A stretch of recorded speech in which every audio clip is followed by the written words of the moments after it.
So మొత్తానికి phone tapping విషయంలో సంచలన విషయాలు బయటకు వస్తున్నాయి.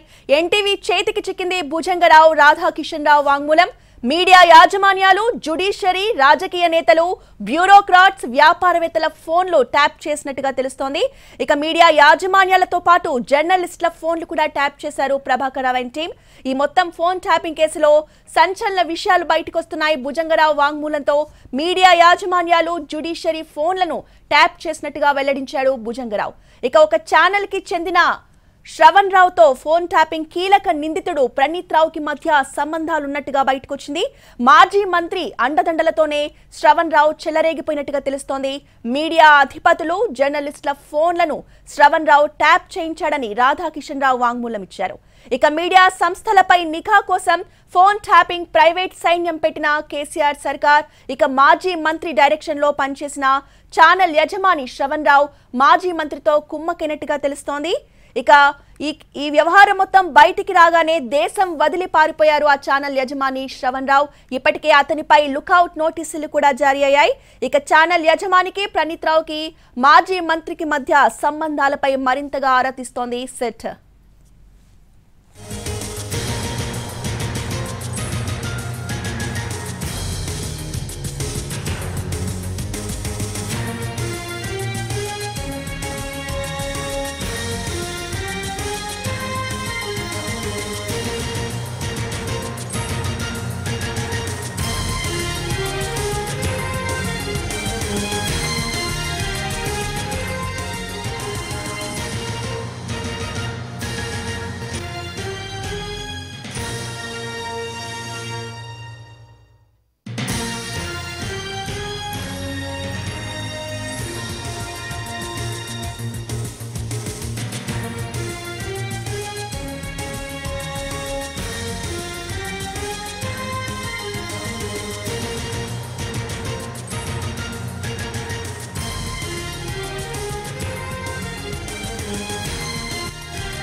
ఎన్టీవీ చేతికి చిక్కింది భుజంగరావు రాధాకిషన్ రావు వాంగ్మూలం. మాజీ మంత్రి కన్సన్నల్లోనే మీడియా యాజమాన్యాలు, జ్యుడిషియరీ, రాజకీయ నేతలు, బ్యూరోక్రాట్స్, వ్యాపారవేత్తల ఫోన్లు ట్యాప్ అయినట్టుగా తెలుస్తోంది. ఇదే అంశంపై పూర్తి అప్డేట్స్ ని మా crime input editor Ramesh Vaitla అందిస్తారు. రమేష్ వైట్ల, ఇదంతా ఈ మొత్తం వ్యవహారం మొత్తం కూడా మాజీ మంత్రి కన్సన్నల్లోనే జరిగిందా? ఎస్, ఇప్పుడు ఈ ఫోన్ ట్యాపింగ్ వ్యవహారంలో మొదటిసారి మాజీ మంత్రి హరీష్ రావు పేరు కూడా రావడం జరిగింది. అయితే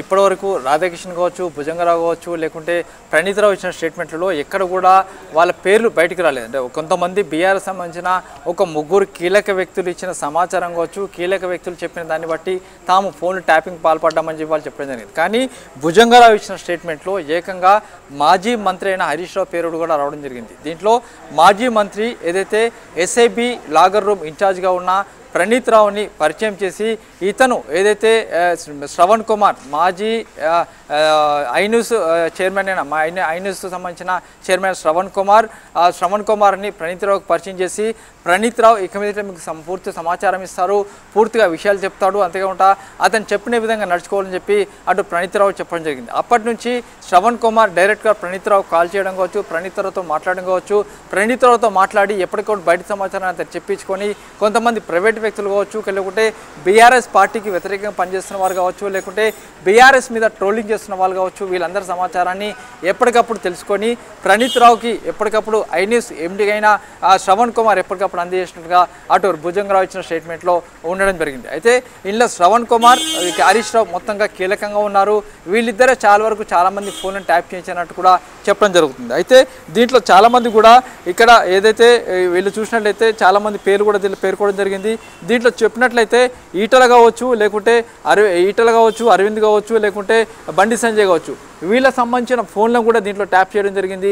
వీళ్ళకి సంబంధించిన ఫోన్లను ట్యాప్ చేసి వీళ్ళ అనుచరుల ఫోన్లు కూడా ట్యాప్ చేయడం జరిగింది. ఎందుకంటే వీళ్ళు అప్పుడు పార్టీకి వ్యతిరేకంగా తీవ్ర స్థాయిలో కూడా పనిచేయడం జరిగింది. అటు బీఆర్ఎస్ పార్టీ మీద తీవ్ర స్థాయిలో విమర్శలు గుప్పించారు, తీవ్ర ఆరోపణలు చేశారు. అంతేకాకుండా ఈ ముగ్గురితో పాటుగా ఈటలకు సంబంధించిన ముఖ్యమైన అంశాలు కావచ్చు, వాళ్ళకి సంబంధించిన పిఏపిఎస్లు కావచ్చు, కుటుంబ సభ్యులు కావచ్చు, అరవింద్ కావచ్చు, లేకుంటే బండి సంజయ్ కావచ్చు, వాళ్ళ కుటుంబ సభ్యుల ఫోన్లు కూడా పూర్తి స్థాయిలో కూడా అటు ఏదైతే ట్యాప్ చేసేలా పేర్కొనడం జరిగింది. అయితే దీంట్లో చివరిగా చూసినట్లయితే దీంట్లో పొలిటికల్ లీడర్స్తో పాటు జ్యుడిషియరీ, బ్యూరోక్రాట్స్ వీళ్ళకి సంబంధించిన ఫోన్ కూడా ట్యాప్ చేయడం జరిగింది. అయితే ఎవరైతే వాట్సాప్ కావచ్చు స్నాప్చాట్లో మాట్లాడుకుంటున్నారో వాళ్ళకి సంబంధించిన సమాచారం బట్టబయలు కాదు కాబట్టి వాళ్ళ సమాచారం తెలుసుకునేందుకై ఇంటర్నెట్ ప్రోటోకాల్ డాటా రికార్డర్ అనే ఏదైతే ఒక డివైస్ ఉంటుంది, ఒక వ్యవస్థ ఉంటుంది.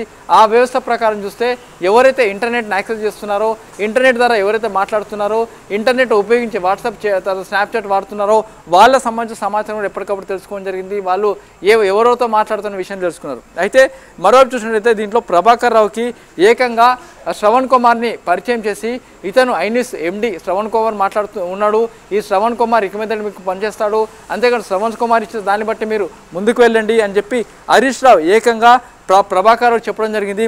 ప్రభాకర్ రావు ప్రణీత్ రావుకు పరిచయం చేస్తే ప్రణీత్ రావుతో కలిసి శ్రవణ్ కుమార్ చాలా కాలం పాటుగా ఎన్నికల బిఫోర్ కావచ్చు చాలా కాలం నుంచి కూడా పనిచేస్తూ చాలామంది సంబంధించిన సమాచారం కూడా అతను ఎప్పటికప్పుడు చెప్పడం జరిగింది.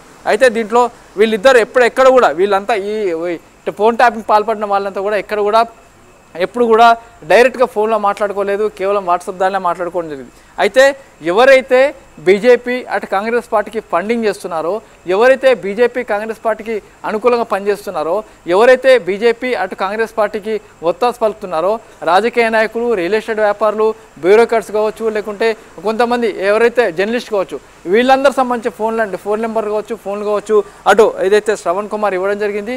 ఎవరైతే ఆర్థిక సాయం చేస్తున్నారో అటు బీజేపీ కాంగ్రెస్కి వాళ్ళ మూలాలను కట్ చేయడం జరిగింది. అంతేకాకుండా ఎవరైతే డబ్బులు తీసుకువెళ్తున్నారో అటు రెండు పార్టీలకు ఆ పార్టీ డబ్బులు తీసుకెళ్తే వాళ్ళని పట్టుకోవడం కావచ్చు.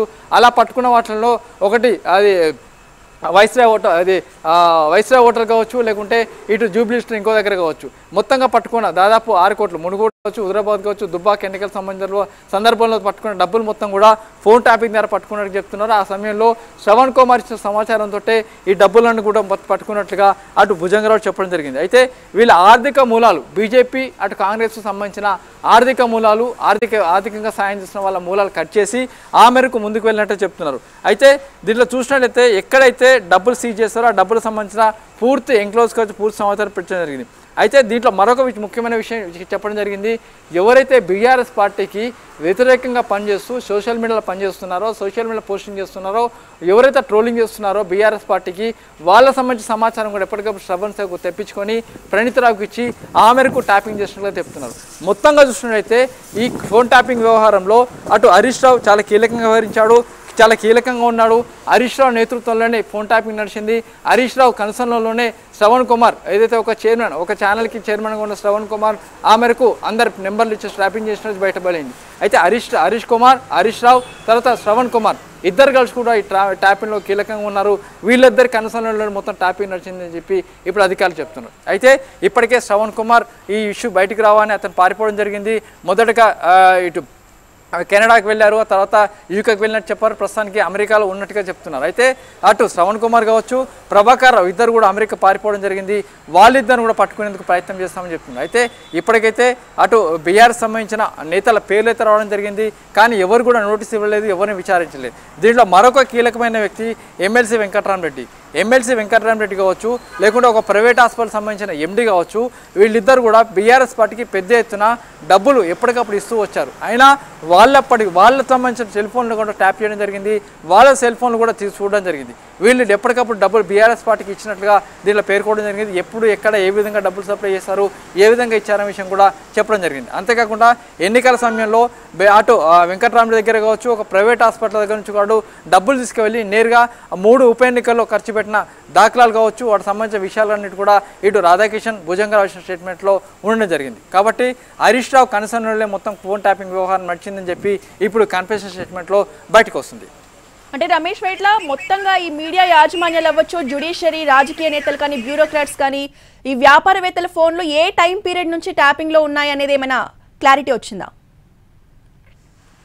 ఏదైతే మీడియా సంబంధించిన చైర్మన్ల ఫోన్ ట్యాప్ చేసినప్పుడు ఒక విషయాలు పట్టవాలి. అయితే ఎందుకంటే మీడియా సంబంధించిన చైర్మన్లతోటి అన్ని పార్టీల నేతలు మాట్లాడతారు, వ్యాపారవేత్తలు మాట్లాడతారు, ప్రతి ఒక్కరు మాట్లాడుతుంటారు, ఎవరికి ఏ అవసరం ఉంటుందో తెలియదు. అంతేకాకుండా చాలామంది కూడా చాలా విషయాలు చర్చిస్తుంటారు, కొన్ని అంతర్గతంగా ఉండే విషయాలు చర్చిస్తుంటారు, కొన్ని పార్టీలకు సంబంధించిన విషయాలు చర్చిస్తుంటారు, కొంతమంది వ్యాపార సంబంధించిన విషయాలు చర్చిస్తుంటారు, కొంత పొలిటికల్ సిచ్యువేషన్ సంబంధించిన విషయాలు చర్చిస్తుంటారు.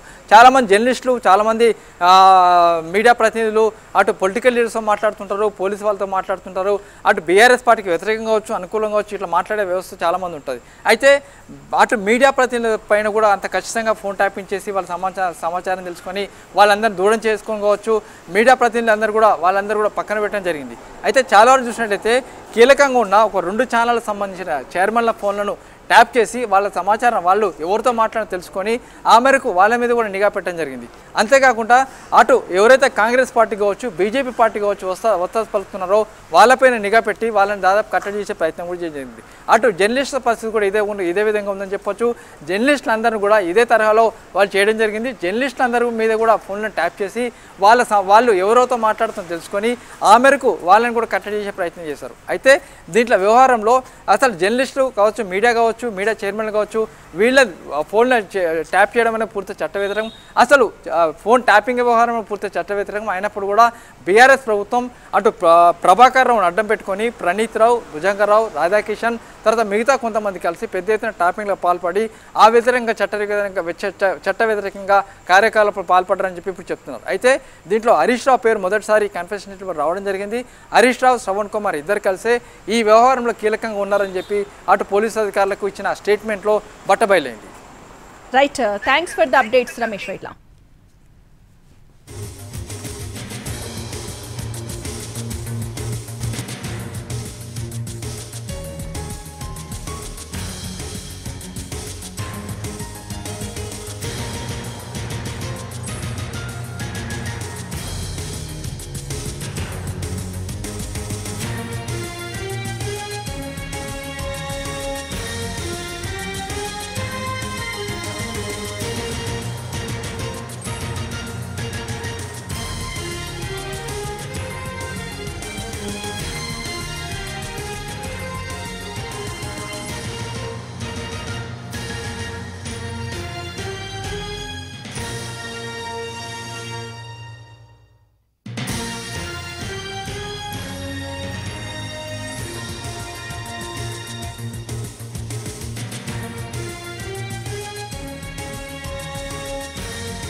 ఫోన్ ట్యాపింగ్ వ్యవహారంలో సంచలన విషయాలు బయటపడుతూనే ఉన్నాయి. ఎన్టీవీ చేతికి చిక్కింది భుజంగరావు, రాధాకిషన్ రావు వాంగ్మూలం. మీడియా యాజమాన్యాలు, జ్యుడిషియరీ, రాజకీయ నేతలు, బ్యూరోక్రాట్స్, వ్యాపారవేత్తల ఫోన్లు ట్యాప్ చేసినట్టుగా తెలుస్తోంది. ఇక మీడియా యాజమాన్యాలతో పాటు జర్నలిస్టుల ఫోన్లు కూడా ట్యాప్ చేశారు Prabhakar Rao and team. Phone tapping కేసులో సంచలనం రేపుతోంది భుజంగరావు వాంగ్మూలం. మీడియా యాజమాన్యాలు, జ్యుడిషియరీ ఫోన్లను కూడా ట్యాప్ చేసినట్టుగా వెల్లడించారు భుజంగరావు. ఒక ఛానల్ కి చెందిన శ్రవణ్ రావుతో ఫోన్ ట్యాపింగ్ కీలక నిందితుడు ప్రణీత్ రావుకి మధ్య సంబంధాలున్నట్టుగా బయటపడింది. ఇక మాజీ మంత్రి అండదండలతోనే చెలరేగిపోయారు శ్రవణ్ రావు. మీడియా అధిపతులు, జర్నలిస్టుల ఫోన్లను ట్యాప్ చేశారు. రాధాకిషన్ రావు వాంగ్మూలం ప్రకారం ఇక మీడియా సంస్థలపై నిఘా కోసం ఫోన్ ట్యాపింగ్ ప్రైవేట్ సైన్యం పెట్టింది కేసీఆర్ సర్కార్. మాజీ మంత్రి డైరెక్షన్ లో పనిచేశారు ఛానల్ యజమాని శ్రవణ్ రావు. ఇక మాజీ మంత్రితో కుమ్మక్కై ఛానల్ యజమాని శ్రవణ్ రావు ఫోన్ ట్యాపింగ్ కేసు బయటికి రాగానే దేశం వదిలి పారిపోయారు. ఆయన మీద లుకౌట్ నోటీసులు కూడా ఇప్పటికే జారీ అయ్యాయి.